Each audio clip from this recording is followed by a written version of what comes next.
भगवत्पाद की जो मार्ग बताया गया है उसमें ये चले वो सारे दुख से पार होते हैं। जो तीन ताप के जो कारण है, तीनों ताप तो आप सब जानते ही हैं, पर तीन ताप के कारण तीन चीज है संसार। वो तीनों भी जैसे अपने वर्गाक्षर होता है ना, का चाटा ताप, जो क से शुरू होता है, जिसमें पूरा संसार उसी दलदल में फंसा है। तीन चीज है जो क से शुरू होता है और पूरा संसार उसी दलदल में फंसा हुआ है। जो उससे मुक्त हो जाए, वो संसार से मुक्त हो जाए, वही संन्यास जीवन है। पहला होता है क से कामिनी। कामिनी का अर्थ होता है जो काम वासना पूर्ति करने की मांग है। ज्यादातर लोग सोचते हैं कि कामिनी का अर्थ स्त्री होता है, ये नहीं है।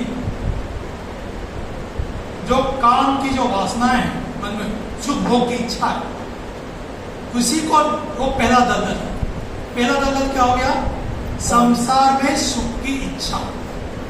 संसार में सुख की इच्छा संसार दलदल की पहला है। ये संसार में सुख है, ये जो भ्रम है, सबसे बड़ा भ्रम यही है कि हमें सुख मिलेगा, संसार में हमें सुख मिलेगा।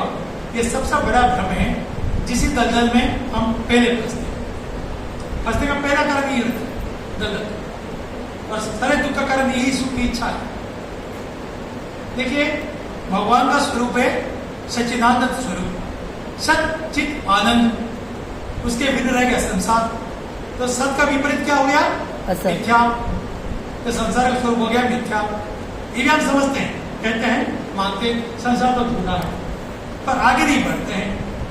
फिर भगवान का स्वरूप हो गया चित स्वरूप, चैतन्य स्वरूप, तो संसार हो गया जड़। संसार में प्रेम नहीं मिलेगा, क्योंकि जड़ किसी को प्रेम नहीं करता।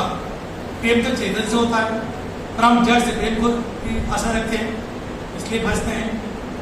और सबसे बड़ा भ्रम, जैसे बताया कि लास्ट में क्या आएगा भगवान के स्वरूप में? आनंद। तो आनंद का विपरीत क्या हो गया? दुख। तो संसार का स्वरूप ही दुख है। ओम नमः पार्वती पतये हर हर